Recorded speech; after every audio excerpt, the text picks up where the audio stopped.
Hey everybody, it's Jeff Antoniuk here from Jazzwire. Welcome to the guided listening this week. So we're going to do some Joe Henderson. Joe Henderson, I guess I would have to say is one of my favorite improvisers of any instrument. Happens to be a saxophone player, so that works out kind of nicely. Joe Henderson, yeah, I love Joe. What can I say? And you know what I'm talking about if you've heard some Joe Henderson too. This version of Take the A Train is off his album Lush Life. And it was there was a Joe Henderson resurgence, I guess we would call it. I think this was 1991 or so, and Verve Records, and this came out. And it was just a very well put together session, and the music and just how it was all curated was great. Some wonderful young players. This is 21-year-old Gregory Hutchinson on the drums, and it's a duo of drums and tenor saxophone. So that's really intriguing. Why would anyone do that? And so I think we go back to John Coltrane and Elvin Jones, and there are some funny stories about how, Elvin and Train, started playing duo for the first time, which was, the Elvin story is, I didn't see the cue. I was supposed to drop out, but no one told me, and he just kept playing, and it became a thing. So anyway, it's something I love doing. For the last 2 or 3 years, I get together pretty much every week with a good friend of mine, Frank Russo, and we play duets. We just did a recital of duets, tenor, saxophone, and drum. So it's very challenging, very fun. And so it got me thinking about this version, which I actually haven't listened to in a long time, probably since in those 3 years I've been playing tenor duets with drums. I haven't gotten back to this recording, so I'm glad I'm listening to it now. So it's Take the A Train, and let's just kind of listen to it. So now we have to, there's no harmonic information. There's literally a monophonic instrument, one note at a time. So Joe Henderson has to be creating not only a beautiful melody, we hope, but it has to be implying the harmony so we know where the heck we are in the song, in the chord changes. Gregory Hutchinson can't create any harmonic underpinning, but the form, right? Or the energy or the texture. So there's all these possibilities that the drums provide. So there's a lot of, music is a pretty big topic. There's a lot to be covered by just two people, none of whom can provide harmony. So it's very interesting. So we'll get in and listen to this. And I want to let you know the Jazzwire Winter Summit is happening next week. It's happening January 27, 28, 29. We have some one-day spots left. This is the time to grab a spot. If you're feeling uninspired, if you have some goals for this year to get kickstarted and get playing again, get playing better, one day will get you kickstarted. Check out jazzwiresummit.com and we can get you signed up for a day. Work with George Coleman, Tia Fuller, Paul Bolenbach, Dave Stryker, myself. Okay, so let's jump into it and we'll talk about it as it goes. Brushes on the drums, right? So brushes on the snare drum. Did you hear that tempo? That classic intro, usually played on the piano, but of course, Joe has to play it. And that sound, that Joe Henderson sound. He's a very quiet player. And of course, we're hearing him way forward in the mix, right? So that's good miking, and they chose to mix it that way. But he really whispers when he plays a lot. Bridge. It's a 32 measure song, A, A, B, A. And listen to how Gregory Hutchinson is interjecting to the melody. How he's filling in. Okay, so he goes to sticks from brushes. So that's a big texture change right there. Joe plays that shape a lot. We'll hear more of that.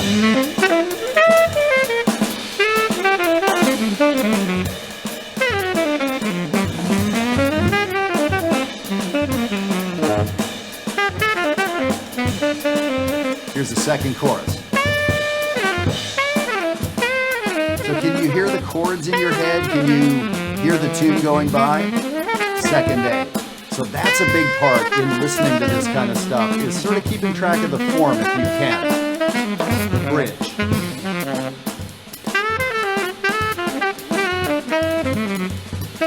Joe's choosing notes that have him so nicely inside the chords. You can kind of hear the chords going by even though there's no chords.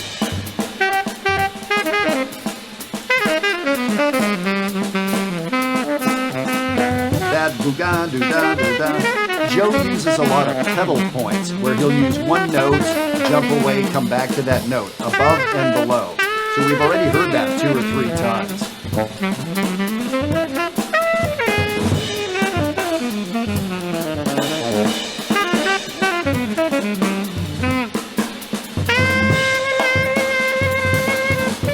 And we could call that a pedal tone. Man, Gregory Hutchinson is playing so much drums. There's a lot of energy and time and everything there, but how he's filling things and creating a nice, pillow for Joe to ride on is great. Last day. And there's Joe using those notes again and changing notes against it to imply the harmony. It's a pretty genius solution.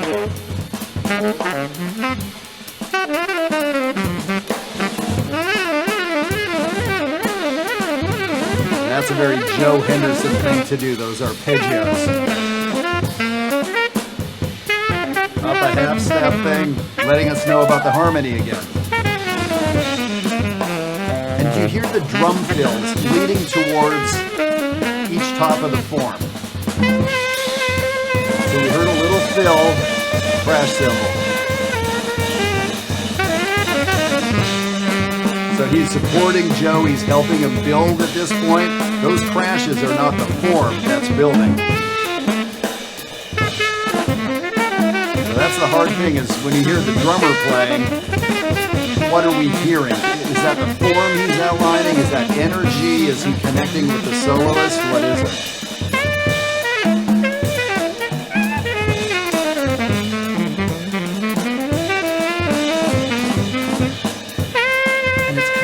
Because Gregory Hutchinson is supporting Joe, but he's also playing stuff of his own.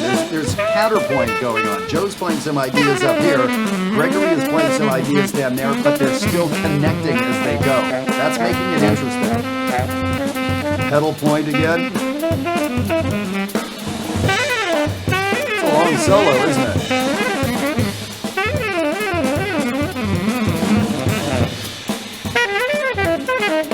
You know where you're at in the form? Here comes the bridge. Huge fill, huge crash right there to let you know. Again with the pedal tone thing.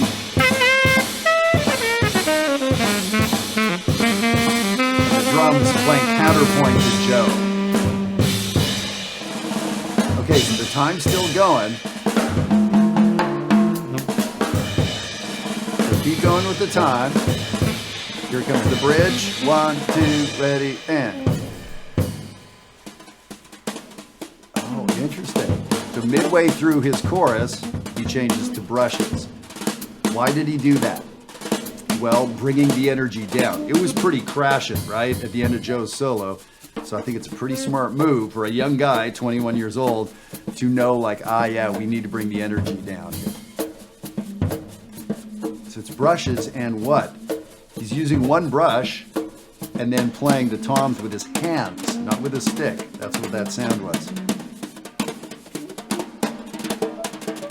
And you hear Joe in the background? If you're not wearing headphones, you may not. He's playing these little lines and fills around Gregory Hutchinson. Little trills. But I've listened a lot, and it's interesting that it's not repetitive stuff. It's not riff stuff. And he's not landing on the form the way I might be inclined to. So Joe's just kind of playing this, I want to say, weird stuff in the background that's not really contributing to the form, but it's adding a little something. It's very interesting. I wouldn't think to do that. And that's why I'm not Joe Henderson.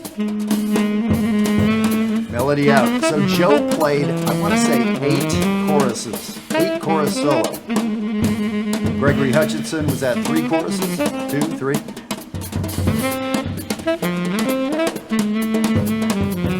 And then listen to the little interjection, especially bass drum. In the holes in the melody.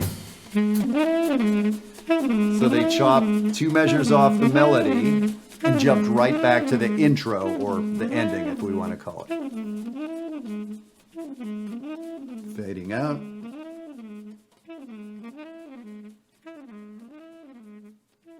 And that's a board fade. It's not the two of them playing softer or anything like that. You know, they kind of kept doing that and then they brought it down. So all of that was probably thought out ahead of time. So it's so interesting. I love hearing atypical settings of, you know, and so this isn't the first time that tenor saxophone and drums was ever recorded, right? But a group that's trio with no harmony, say saxophone, bass, drums. Joe Henderson did a lot of albums like that during his tenure, and that's gotten to be a very popular thing these days. You know, I can think of a bunch of trio with no harmony albums with saxophone players. Joel Fromm came out with a fantastic one. I want to say it's called The Bright Side. The Bright Side. I'm loving it. It's in the car, an actual CD, old school. It's in the car. It's great. Get it if you don't have it. And Joshua Redman, and, you know, kind of everybody's been doing that. And I get why, because there's so much freedom. There's so much real estate available to the bass, to the drums, to the saxophone. There's no harmony, but how we can imply harmony, how much freedom we have, but yikes, freedom, a lot of opportunity to hang ourselves with all that rope, frankly. If we're not being precise, it just sounds like mush, right? So we have to be sort of precise in our decisions, yet we have this freedom to do almost anything we want. And so how do we handle that, right? So that's very cool.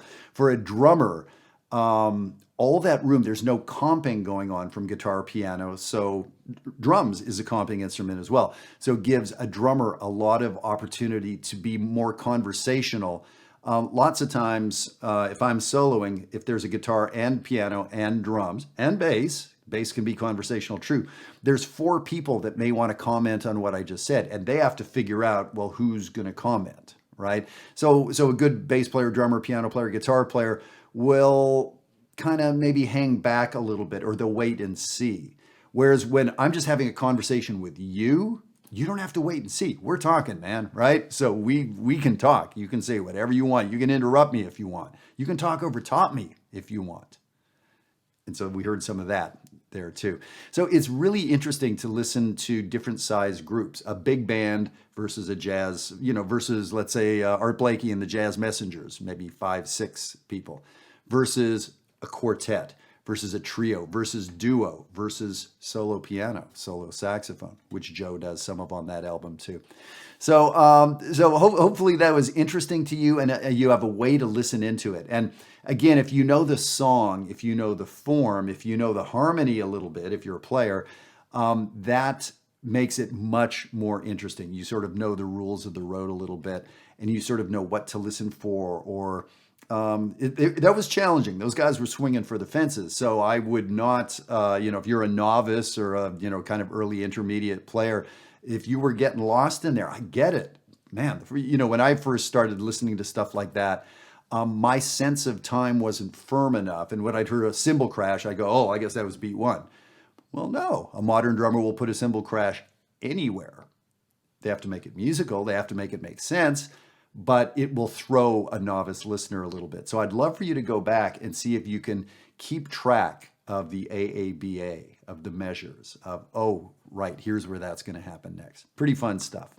All right, well, I hope I see you at the Jazzwire Summit, and I hope I get to work with you inside Jazzwire. I know you've been hearing me talk about this forever, so how about today being the day that you sign up for the free trial? It literally takes 10 seconds. You can come observe what's going on behind the paywall and see exactly how powerful it is. It's about $50 a month, which sounds like an expensive subscription. It is.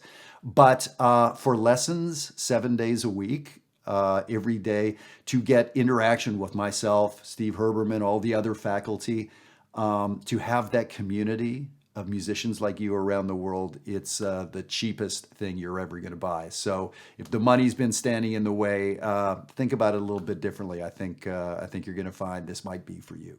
All right, I'll see you inside Jazzwire. Thanks for hanging out with me.